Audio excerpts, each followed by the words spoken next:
பரத் பள்ளியில் படிக்கும் சிறுவனாக இருந்தபோது கோடை விடுமுறையிலே தன்னுடைய அப்பாவோடு வேலை செய்ய போனான். ஒவ்வொரு நாள் காலையிலும் ஒரு சிறிய பலசரக்கு கடையில் செய்தித்தாளை எடுத்துச் செல்வார்கள்.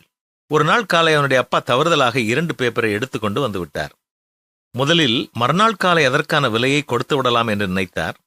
பின்பு தன்னுடைய முடிவை மாற்றி, நான் இந்த பேப்பரை கொண்டு போய் கொடுத்து விட்டு வந்து விடுகிறேன், ஏனென்றால் என்னை அந்த கடைக்காரர் ஒரு நேர்மையற்றவர் என்று நினைக்க வேண்டாம் என்று சொல்லி தன்னுடைய காரை திருப்பி அந்த கடைக்கு திரும்பிச் சென்று அந்த செய்தித்தாளை ஒப்படைத்தார்.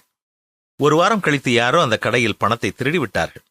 அது நடந்த நேரத்தில் யாரெல்லாம் வந்தார்கள் என்று போலீஸ்காரர்கள் கேட்டார்கள். 2 பேர்தான் வந்தார்கள். அதில் பரத்தின் அப்பாவை அந்த கடைக்காரர், அவர் சந்தேகத்திற்கு உரியவர் அல்ல, அவர் மிகவும் நேர்மையானவர், அவர் தவறுதலாக எடுத்துச் சென்ற பேப்பரை கொடுப்பதற்காகவே திரும்பி வந்தார், அவரை விட்டுவிடுங்கள் என்று கூறிவிட்டார். அடுத்தவரை விசாரித்த போது அவர் களவு செய்ததை ஒத்துக்கொண்டார். பரத்தின் தந்தையினுடைய நேர்மை அந்த கடைக்காரர் மனதிலும் பரத்தினுடைய மனதிலும் பெரிய தாக்கத்தை ஏற்படுத்தியது. உன்னுடைய வாழ்க்கை சொல்லிலும் செயலிலும் நேர்மையானதாக இருக்கிறதா? உன்னுடைய நேர்மை பிறரின் சந்தேகத்திற்கு அப்பாற்பட்டதாக இருக்கிறதா? சிந்தித்து பார்க்க வேண்டும். நாங்கள் நல் மனச்சாட்சியுள்ளவர்களாய் எல்லாவற்றிலும் யோக்கியமாய் நடக்க விரும்புகிறோம் என்றுதானே வேதமும் கூறுகிறது. கடைபிடிப்போமா?